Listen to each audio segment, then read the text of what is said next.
Hello दोस्तों, कैसे हो? आपका स्वागत है तिरपान स्टडी सेंटर में। आज जो हम करने जा रहे हैं सोशोलॉजी का टॉपिक। आज जो सोशोलॉजी के टॉपिक करेंगे वो कई मायने में बहुत इंपॉर्टेंट है। तो चलिए देखते हैं हमारा आज टॉपिक क्या है। हम अनुसूचित जातियों की समस्या के विषय में चर्चा करने जा रहे हैं। तो उसमें सबसे पहला टॉपिक तो हमारा यही रहेगा कि अनुसूचित जातियों की समस्याएं। क्या आप जानते हैं कि अनुसूचित जातियां कौन सी हैं? आखिर अनुसूचित जातियां वे हैं जो परंपरागत जाति व्यवस्था में सबसे नीचे शोषण करते हैं, यानी सबसे नीचे इनका जीवन यापन होता है। कहते हैं परंपरा से ये जातियां गंदे धंधे भी करते हैं, यानी इनका गंदे धंधे से इसका आशय ये नहीं कि गलत काम करते हैं। इससे आशय ये होता है कि जीव जंतुओं को जो है मार के खाते हैं, इवन कि वो पक्षियों को भी मार के खाते हैं। तो उस तरह से जो है अपना जीवन यापन करते हैं। इसलिए उनके जो है अपवित्र एवं प्रदूषित भी कहते हैं। कई लोग तो उनको अपवित्र और प्रदूषित भी कहते हैं। देखिए यहाँ पर अगर ये शब्द इनके लिए कहा जाए तो लगता है बहुत ही अजीब लग रहा है, लेकिन वही चाइना के लिए कहा जाए तो क्या वो सभ्य समाज हो के क्या वो जीव जंतुओं को नहीं खाते हैं, कीड़े मकोड़ों को नहीं खाते हैं? तो क्या उनको हम क्या कह सकते हैं, अपवित्र या दूषित कह सकते हैं? नहीं ना। लेकिन कहते हैं वो जनजाति जो है जंगलों में रहते हैं और जंगलों ही उनका जीवन होता है और जंगलों से ही उनका हर चीज़ जो है आवश्यकताएं पूरी होती है। तो यहाँ पर जो है बहुत से जो शास्त्रियों ने ये शब्द जो यूज़ किया था धंधे, और इसका जो है पवित्र और दूषित कहा था, इन्हीं कारणों से कहा था। धंधों के साथ में गंदगी की जो धारणा जोड़ी जाती है वही इस लोगों के जो है पवित्र बना देता है। अनुसूचित जाति के साथ ये सब नाम जोड़े जाते हैं, जैसे क्षुद्र, दास, चंडाल, मलेच्छ, अदृश्य और हरिजन। यानी ये सारे जो है अनुसूचित जनजातियों के लिए ही शब्द का उपयोग किया जाता है।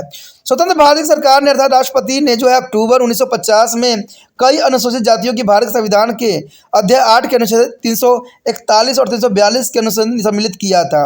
और इन अनुच्छेद के अनुसार इस समूहों के साथ विकास का एक कल्याण के लाभ दिए जाते हैं। हमारे देश में 700 से अधिक जो है अनुसूचित जातियां हैं। इसमें चमार, दुसाध, डोम, फारसी, मेहतर, महार, बलाई आदि द्रविड़ जैसे कुछ प्रभावी अनुसूचित जातियां भी हैं। अनुसूचित जाति अब अपनी पहचान दलित नाम से भी जानी जा रही है। आज दलितों को उच्च पद दिए जा रहे हैं और वो कुछ राज्यों में तो है मुख्यमंत्री जैसे बिहार, उत्तर प्रदेश में, और भारत के राष्ट्रपति पद तक भी आसीन हो चुके हैं। देश की कुल आबादी का जो है 15% अनुसूचित जातियों का ही है। अनुसूचित जाति पंजाब, हिमाचल प्रदेश, हरियाणा, उत्तर प्रदेश, पश्चिम बंगाल, बिहार आदि में अधिक पाए जाते हैं। कहते हैं यहाँ अगर देखा जाए तो पंजाब में जो है 30 के आसपास जो है जनजाति पाई जाती है और हिमाचल में 22% पाई जाती है। अनुसूचित जातियों के कहते हैं भारत के जो मैदानों में 51% लोग जो है अनुसूचित जातियों के ही हैं। पहाड़ी इलाकों जो कि हिमाचल प्रदेश और उत्तर पूर्वी राज्यों का है, कर्नाटक और महाराष्ट्र का है, इसमें अनुसूचित जाति के लोग कम पाए जाते हैं। अनुसूचित जातियों की जो है शिक्षण संस्था संसद राज्य की विधानसभा में संरक्षण प्राप्त है। आपको पता ही है कि जो हर इन जाति होती है, अनुसूचित जनजाति होती है, उनके संरक्षण के लिए सरकार सदैव ही कार्यरत होती है। आपने देखा भी होगा कि ऊंचे पद जो है आज इन्हीं जनजातियों को प्राप्त होती है।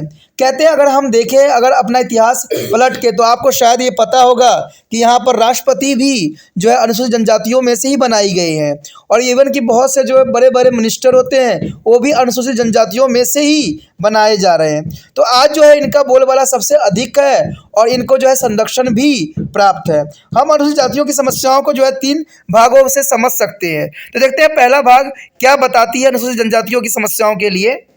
हमारा उनका जो पहला समस्या है वो है अदृश्यता या प्रदूषण की समस्या है। कहते हैं अनुसूचित जातियों को ऐसा काम करना पड़ता है जो गंदा और अपवित्र था। उन्हें परवाना और मरे हुए जानवर को उठाना पड़ता था, पेशाब घर धोने पड़ते थे, हर ढेर सारी गंदगी सलेटे हुए जो है कपड़ों को धोना पड़ता था, शमशान घर भी उन्हें कुछ प्रदूषित कार्यों को भी करने पड़ते थे। इन कार्यों को अपवित्र समझा जाता था, इसलिए इन कार्यों को जो है संपादन के साथ ही धंधे भी अपवित्र हो जाते हैं। अदृश्यता के परंपरागत कार्यों को जो है अनुसूचित जाति करती थी, इसलिए उनमें जो है निम्नलिखित जो निर्देश योग्यताएं होती थी। यानी देखा जाए तो ये बात साफ शब्दों में यहाँ बताया गया है कि उनको इसलिए अपवित्र किया जाता था, अपवित्र माना जाता था क्योंकि वह जानवरों के लाशों को उठाया करते थे, पेशाब घरों को साफ सुथरा करते थे, लैट्रिन को साफ किया करते थे, गंदगी जो है साफ किया करते थे, कपड़े धोना साफ करते थे। लेकिन कई मानने में ये साफ सुथरा करना किसी भी समाज को स्वच्छ बनाने के समान था। फिर भी इनको जो है कहते थे इनको अपवित्र ही माना गया। तो चलिए कहते हैं ना, ये सेवा था और सेवा के लिए अपवित्र कहना भी गलत होगा, क्योंकि आज के समय में देखा जाए तो हर घर में हर एक जो स्त्रियां होती है अपने सारे कार्य करती है, तो क्या हम उसको अपवित्र कहते हैं? ये संभव नहीं है। कहते हैं धारणाएं बदली है समय के साथ, और ये बदलना भी बहुत ज़रूरी है। इसलिए सरकार ने इनको कई तरह के संरक्षण जो है दिया है, और इस संरक्षण के कारण आज जो है ये बड़े बड़े पद पे जो है आसमान है, और इन्होंने जो है सारे कार्य को अपने हाथ में सुचारू रूप से करने के लिए भी ये योग्य हो चुके हैं। इसके अंतर्गत सबसे पहला पॉइंट आता है सामाजिक संपर्क का अभाव। कहते हैं अनुसूचित जातियों के लोग गांव की सभाओं और पूजा पाठ में भाग नहीं लेते थे। वह पृथक झोपड़ियों में रहते थे और उनके बच्चे स्कूल में नहीं जाते थे और ऊंची जातियों के बच्चे के साथ में नहीं खेलते थे। उन्हें विगत में अपने हाथ से ढोल बजाता हुआ गांव की गलियों से गुजरना पड़ता था, जिससे लोग को पता लग सके कि अदृश्य लोग आ रहे हैं। यानी देखा जाए तो उनको समाज में बहुत ही कुदृष्टि से देखा जाता था, क्योंकि उनको उसी स्कूल में जहाँ पर उच्च वर्ग के बच्चे पढ़ते थे, स्कूल में पढ़ने की इजाज़त भी नहीं होता था। इवन कि जब भी वो गाँव से निकलते थे ढोल बजाते हुए निकलते थे। इससे ये होता था कि उन सभी लोगों को, जो उच्च वर्ग के लोग होते थे, उनको ये पता लग जाता था कि ये अदृश्य जो लोग हैं, जो अपवित्र हैं, इस रास्ते से गुजर रहे हैं, सारे के सारे घर में जो है चले जाते थे। तो ये बहुत बड़ी विडंबना थी उस काल की, उस समय अवधि की, जिस समय इस तरह के जो है उनके साथ दुर्भाग्यपूर्ण व्यवहार किया जाता था। कहते हैं सार्वजनिक कुआं और तालाबों का उपयोग पर प्रतिबंध। कहते हैं अनुसूचित जातियों के लोग सार्वजनिक कुआं और तालाबों से पानी नहीं ले सकते थे और इस अछूते के अपने ही कुएं और तालाब होते थे। यहाँ पर बहुत बड़ी विडंबना थी कि वह जो है सार्वजनिक कुआं का कभी प्रयोग नहीं करते थे और तालाबों का भी उपयोग करना उनके लिए वर्जित माना जाता था। उनका जो जीवन थी बहुत ही दयनीय थी। इसलिए जब भारत आज़ाद हुआ था तो इसमें जो है महात्मा गांधी ने इन दलित वर्गों के लिए आवाज़ उठाई थी और इनको संरक्षण करने के लिए सिफारिश भी किया था कि इनका जीवन जो है अच्छे से अच्छे बन सके और जो है ये अपना समाज में जीवन जो है अच्छे जी सके। उसके पश्चात है मंदिर प्रवेश पर निषेध। कहते हैं अनुसूचित जातियों के लोग पूजा के लिए मंदिर में प्रवेश नहीं कर सकते थे। वह न तो धार्मिक पूजा पाठ में भाग ले सकते थे और न ही धार्मिक ग्रंथों को पढ़ सकते थे।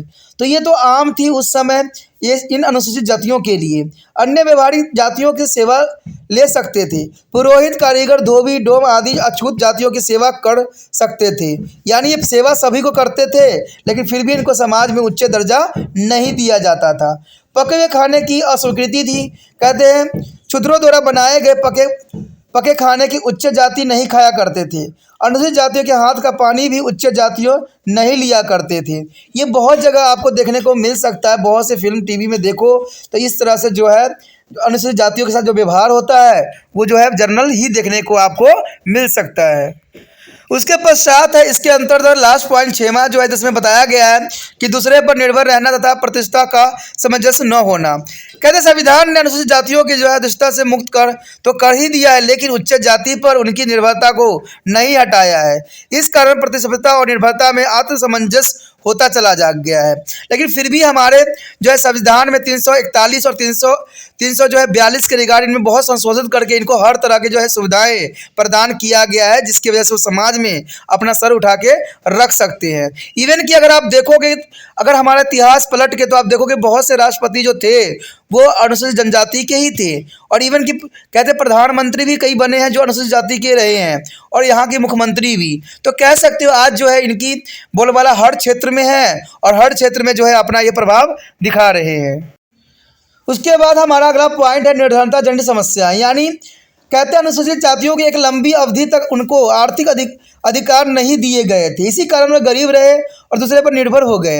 अनुसूचित जाति की गरीबी से जुड़ी हुई कुछ समस्याएं यहाँ पर आपके समक्ष दिखाया गया है। तो पहली तो उनके थी भौतिक वंचितता। यानी अनुसूचित जाति को जो मकान, जमीन, पशु, जोहरात आदि नहीं दिए गए थे, ये सब वस्तुएं उनके लिए प्रतिबंधित थी। इस कारण इनमें जो है भौतिक वंचितता थी।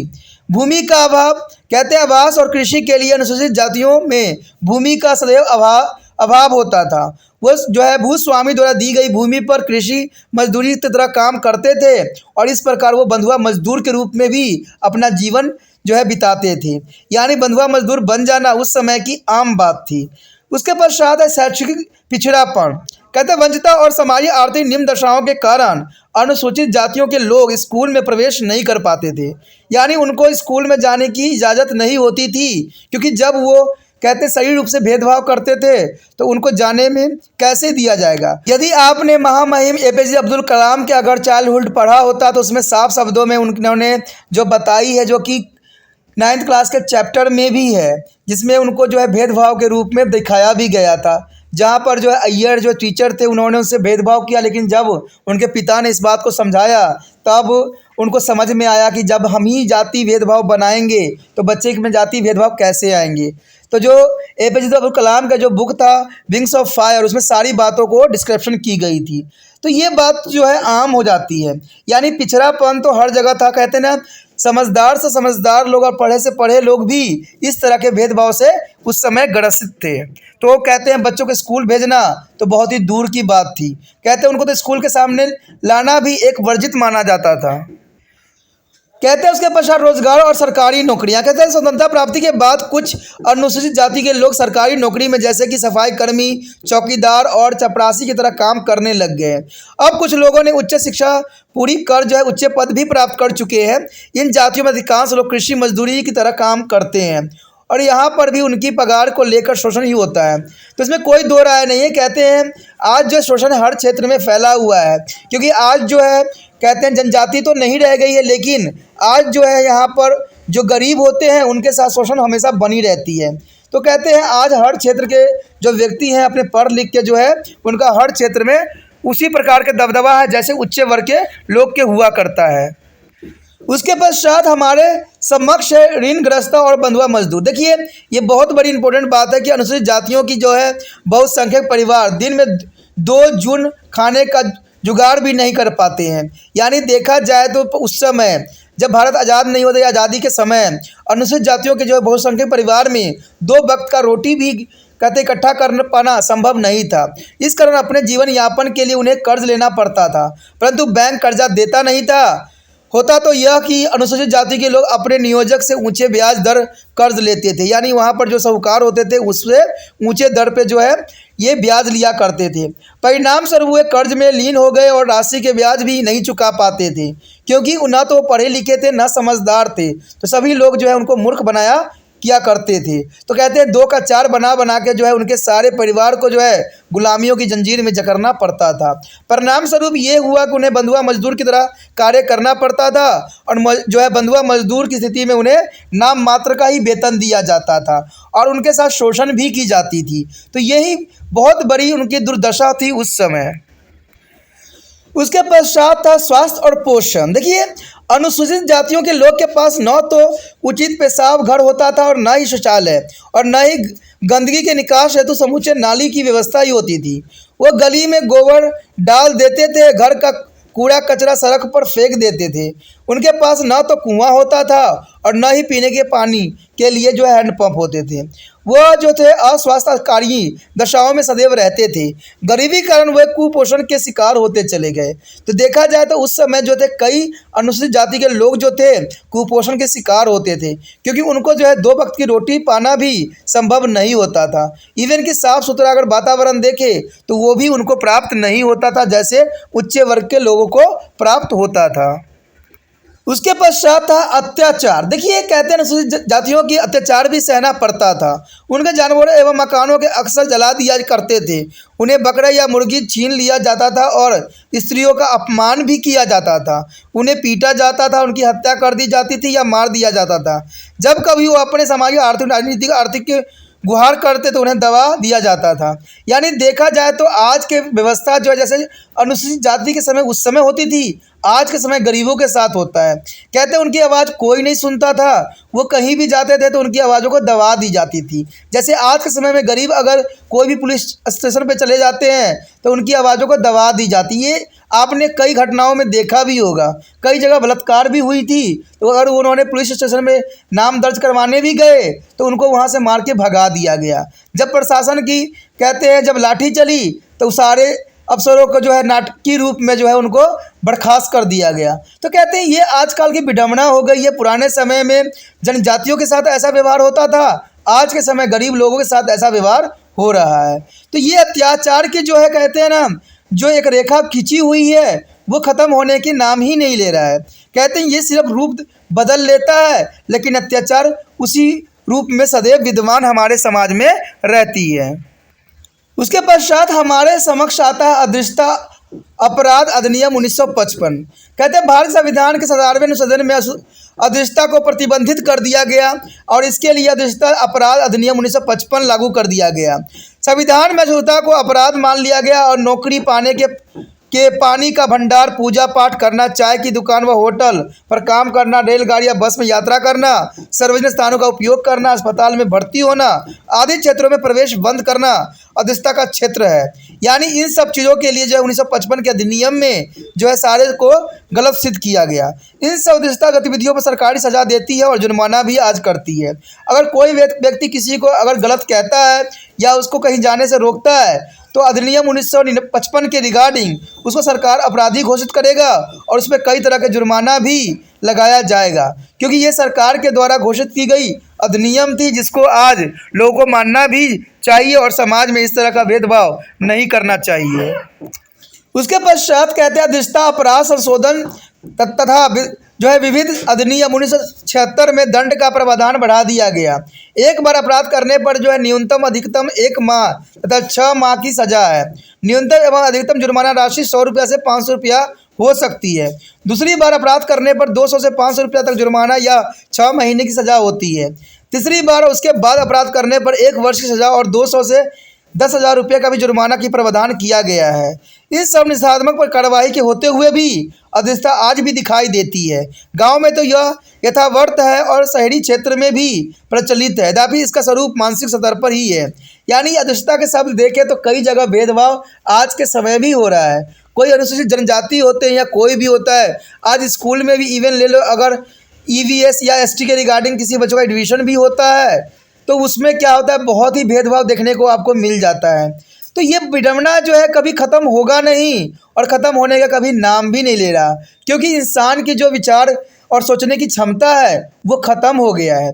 आज उच्च वर्ग के लोग जो है जिनकी सोच विचार जो है बिल्कुल ही बदल गई है, लेकिन फिर भी कहा जाए तो आज जो है इन जातियों के प्रति सदैव ही भेदभाव की भावना देखने को मिल ही रही है। अनुसूचित जनजातियों की समस्या, क्या आपने अनुसूचित जनजातियों के बारे में सुना है?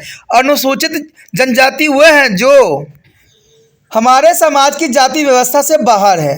वो पहाड़ों पे हो सकते हैं, जंगलों में हो सकते हैं, तटीय गांवों, मरुस्थल स्थानों और टापुओं में मिलते हैं। उनकी स्वयं की संस्कृति और सामाजिक संगठन होता है। किसी जमाने में उनकी राजनीतिक व्यवस्था भी होती थी और समय के बदलाव के साथ इन समूहों ने कुछ ने हिंदू, इस्लाम, ईसाई धर्म को भी अपना लिया है। आदिवासी कला, नृत्य और कारीगरी का अपना एक विशेष स्थान बना रखे हैं। आदिवासी लोगों में बहुविवाह और एकल विवाह की परंपरा सदैव बनी रही है। कुछ आदिवासी जो है बहुपति विवाह भी मानते हैं। इन आदिवासियों में टोडा और खासा जनसर बाबर में भी पाए जाते हैं। सामान्यतः आदिवासी समाजों में स्थानीय विवाह अधिक होते हैं, लेकिन मात्र स्थानीय विवाह का प्रचलन भी उसमें है। मात्र स्थानीय परिवार में खासी, जयंतिया और गारो है। इन आदिवासियों की जो है परंपरागत अर्थव्यवस्था और फल इकट्ठा करना, शिकार करना, मछली को मारना और कृषि करना, ये सारे के सारे उनके खास व्यवसाय होते थे। वो जंगलों से फल इकट्ठा किया करते थे, जंगलों में शिकार करते थे और वहाँ पर अगर पानी के स्रोत होता था तो इससे जो है मछली को पकड़ा किया करते थे। मछली पकड़ना उनका सबसे प्रमुख व्यवसाय में से माना जाता है। उसके पश्चात उन्होंने कृषि करना भी सीख लिया था। उनकी साप्ताहिक बाजार यानी हाट होते थे। इससे पहले उनमें वस्तु विनिमय की व्यवस्था थी, यानी पहले के समय में उनमें जो है पैसा नाम की, मुद्रा नाम की कोई भी चीज़ प्रचलित नहीं थी। वो वस्तु विनिमय से ही अपना जीवन यापन किया करते थे। लेकिन आज भी उनमें थोड़ा बहुत विनिमय हो रहा है। आदिवासियों की जो है अर्थव्यवस्था जो उपरांत की होती है, मुनाफे की नहीं। यानी वो लोग जो भी कमाते हैं जीवन को जीने के लिए कमाते हैं। वो कभी भी पैसों को जो है सेव करके नहीं रखते हैं, क्योंकि उनका मानना है जो आज है वो आज है, जो कल होगा वो कल पे देखा जाएगा। तो इसीलिए वो कभी मुनाफा नहीं करते और कभी भी पैसे को संग्रहित करके नहीं रखते हैं। इसलिए उसमें जो है कभी भी संघर्ष की भावना कभी नहीं देखी गई। हमारे देश में लगभग कहते हैं 461 अनुसूचित जनजाति हैं। इस समूह में जो है 75 ऐसे समूह हैं जिनकी पहचान आदिम जनजाति समूह के रूप में की जा रही है। इनकी इस समूहों के रूप में पहचान इसलिए होती है क्योंकि इनकी संख्या कम है, इनमें साक्षरता का प्रतिशत कम है और इनकी कृषि तकनीकी बहुत ही सामान्य है। हमारे यहाँ अनुसूचित जनजाति कोई 8% के लगभग होगा। यानी देखा जाए तो हमारे समाज में इनकी जो है संख्या बहुत है। 461 जनजाति होना कोई आम बात नहीं है और इसमें से 75 जो है जनजाति की पहचान भी की गई है। तो कहा जाए तो हमारे देश में जो इनकी जनसंख्या है वो 8% के लगभग है, जो कि बहुत ही अधिक दिखा रही है। आज अधिकांश अनुसूचित जनजाति आदिवासी धर्म को ही मानते हैं, यानी वो आदिवासी धर्म जीवन की अपना बिताना पसंद करते हैं। उनमें ऐसे समूह भी हैं जो हिंदू, बौद्ध, इस्लाम और ईसाई धर्म के अनुयायी बन चुके हैं, लेकिन ये जो थे प्रचार के कारण ही ये काफ़ी धर्म भी अपना चुके हैं। अन्य धर्मों का अपनाने के कारण इन आदिवासियों में आदिवासी रीति रिवाज, परंपरा, त्यौहार, कला, नृत्य आदि को इन्होंने छोड़ दिया है, जो कि उनका पुराना हुआ करता था। कई आदिवासियों के जो है रिवाज आज लुप्त हो गए हैं। उदाहरण के लिए अखड़ा, युवा गृह जैसी संस्थाएं दिखाई नहीं पड़ती है। अब तो आदिवासी लड़कियों के गैर आदिवासी लड़कों के साथ विवाह हो रहे हैं, जैसे कि आपने कई फिल्मों में भी देखा होगा, जहाँ पर लड़की जो है आदिवासी होती है, लड़के जो होते हैं शहर के वो रहने वाला होता है। परिणाम स्वरूप इनकी पहचान की जो है समस्या गंभीर होती चली जा रही है। आज हमें समझ नहीं आता कौन जनजाति है, कौन आदिवासी, कौन शहरी है। इसके अतिरिक्त संस्कृति, संपर्क जो है, औद्योगिकरण आदि के कारण जो है आदिवासी जीवन पद्धति काफ़ी कमज़ोर पड़ती चली जा रही है। ये आदिवासी अपने क्षेत्र में स्वायत्तता के साथ स्थानीय लोगों के जो है रोजगार की मांग भी कर रहे हैं। यानी अपना जीवन यापन करने के लिए कई व्यक्ति जो है रोजगार के अवसर की भी तलाश में रहते हैं और रोजगार करके अपने जो है अपने परिवार का जीवन को पालन पोषण करते हैं। कहते हैं अगर हम देखें इनकी समस्याओं में तो सबसे पहले तो यही आता है जंगल से जुड़ी समस्याएं। जंगल में जहां आदिवासी पहले रहते थे वो शिकार किया करते थे, कारीगरों के काम करते थे। यहाँ आज आदिवासी जंगल से कुछ बना नहीं सकते हैं। आज जंगल में कोई आदिवासी रहते नहीं है, परंतु वे जंगल की लकड़ी का प्रयोग नहीं कर सकते हैं। जंगल में आर्थिक गतिविधियां भी नहीं कर सकते, क्योंकि आज सब कुछ बदल चुका है। आज जहां पर जंगलों में उनका राज हुआ करता था, आज वहां पर बड़े बड़े फैक्ट्रियां लगा दी गई है, बड़े बड़े पर्यटक स्थल बना दिया गया है, बड़े बड़े डैम बना दी गई है, जिसकी वजह से उनका जीवन जो है रहने का जो प्राकृतिक आवास था वो तहस नहस हो गया है। उसके पश्चात हमारे समक्ष है कृषि की समस्याएं। कहते कुछ आदिवासी जो खेती करते थे उन्हें कृषि संबंधी आदिवासी कहते थे। ये आदिवासी हैं ओराव, मुंडा, ओ, स्थल आदि। आदिवासियों की कृषि भूमि पहाड़ी जंगलों और तलहटियों के में पाई जाती थी। वे जिस भूमि में खेती बाड़ी करते थे वो पहाड़ी जमीन हुआ करती थी। पहाड़ी जमीन को जोतने के तरीके अलग हुआ करते थे।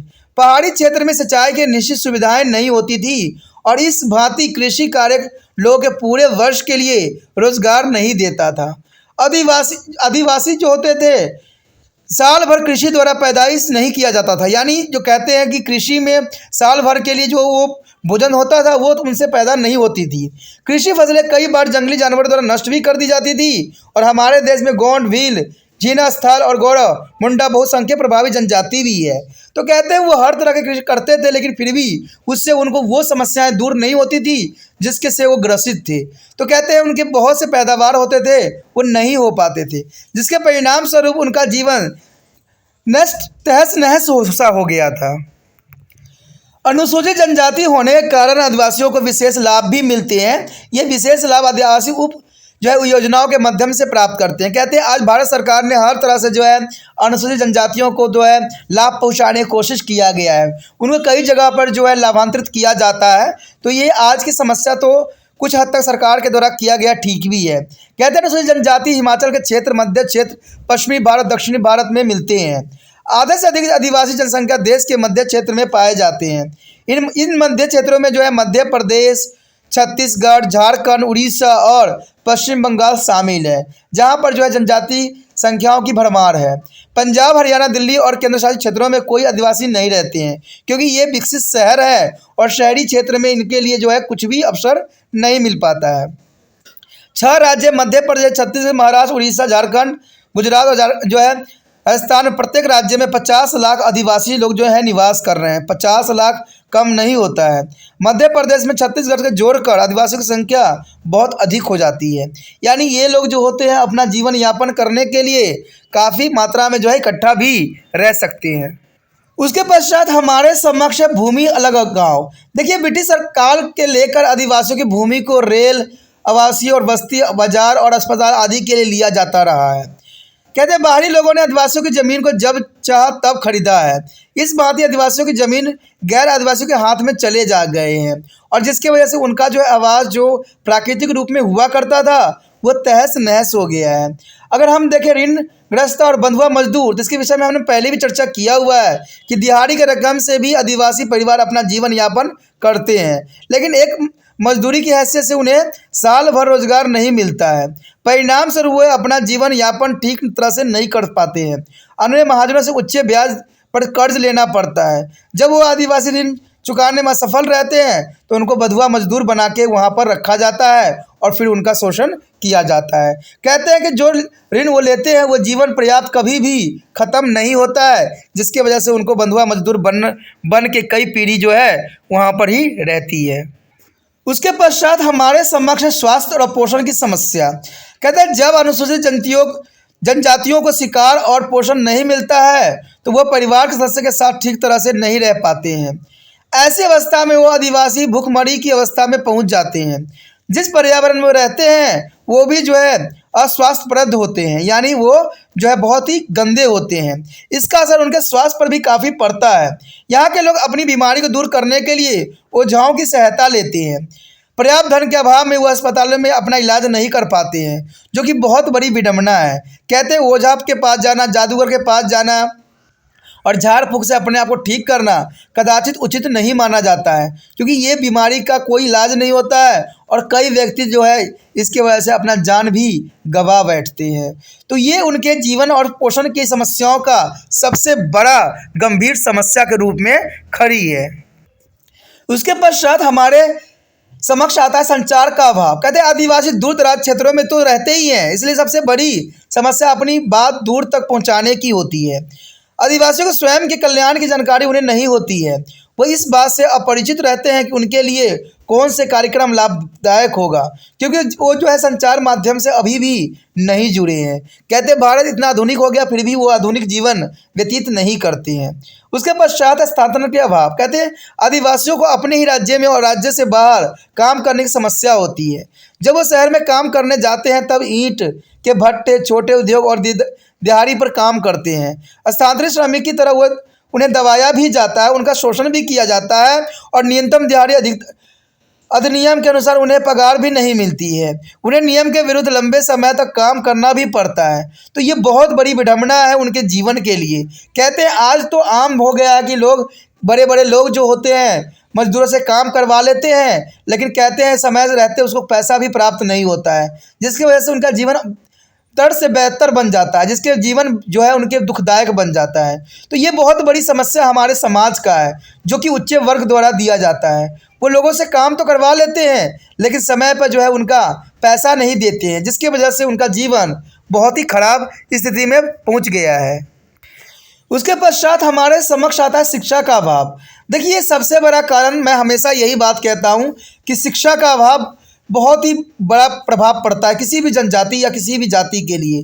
कहते हैं इवन अगर अच्छा जाति से भी आप बिलोंग करते हो, अगर आपने शिक्षा प्राप्त नहीं किया है तो आप भी जो है जनजाति के जैसे ही बन जाओगे। तो शिक्षा बहुत ज़रूरी होता है। बहुत बड़ी संख्या में आदिवासी परिवार को अपने अस्तित्व के लिए लड़ाई करनी पड़ती है।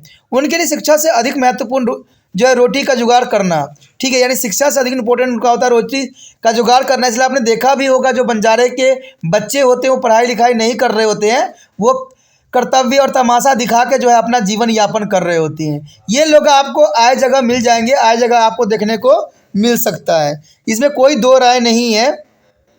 कहते हैं सरकार ने उनके लिए आश्रम स्कूल खोले हैं, लेकिन वे इन स्कूलों में अपने बच्चों को भर्ती नहीं करवा सकते हैं। इन स्कूली बच्चों को अपने घर में ही काम करना पड़ता है और इस तरह वो स्कूल में पढ़ नहीं सकते हैं। इन परिवारों में स्त्री अशिक्षित बहुत अधिक होती है। धर्मांतरित आदिवासियों में साक्षरता और शिक्षा धर्मांतरित परिवारों की तुलना में सबसे अधिक होता है। तो ये भारत के लिए बहुत बड़ी विडंबना है कि ये लोग शिक्षा प्राप्त करने के लिए अग्रसर नहीं होते हैं। सारे के सारे जो उनके बाल बच्चे होते हैं उनके काम में लगे रहते हैं और इसी से उनका जीवन यापन भी होता रहता है। उसके पश्चात हमारे समक्ष आता है आदिवासियों का विस्थापन। कहते हैं कई औद्योगिक शहर जैसे कि रांची, बोकारो, जसमेतपुर, दुर्गापुर, भिलाई, राउरकेला आदि के बसाने के लिए आदिवासियों से उनकी ज़मीन लेकर उन्हें विस्थापित कर दिया गया है।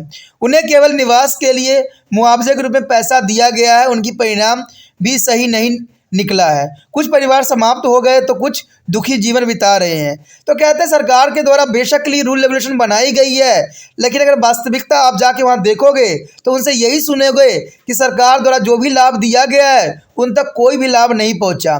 इन कारणों से क्या हुआ, कई तो अपना जीवन का जो है गवा बैठे हैं और किसी अभी भी जो वहाँ पर परिवार रह रहा है वो दुखी जीवन व्यतीत कर रहा है।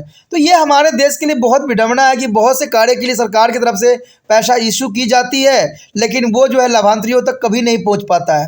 ये बड़े बड़े मिनिस्टर और बड़े बड़े मंत्रियों के जेब में ही ठहर जाता है। उसके पश्चात हमारे समक्ष है पहचान की समस्या। कहते हैं ब्रिटिश युग से लेकर आदिवासी अपनी पहचान के लिए चेत रहे हैं। उन्होंने जागीरदारों, जमींदारों और ब्रिटिश राज के खिलाफ आंदोलन भी चलाए हैं।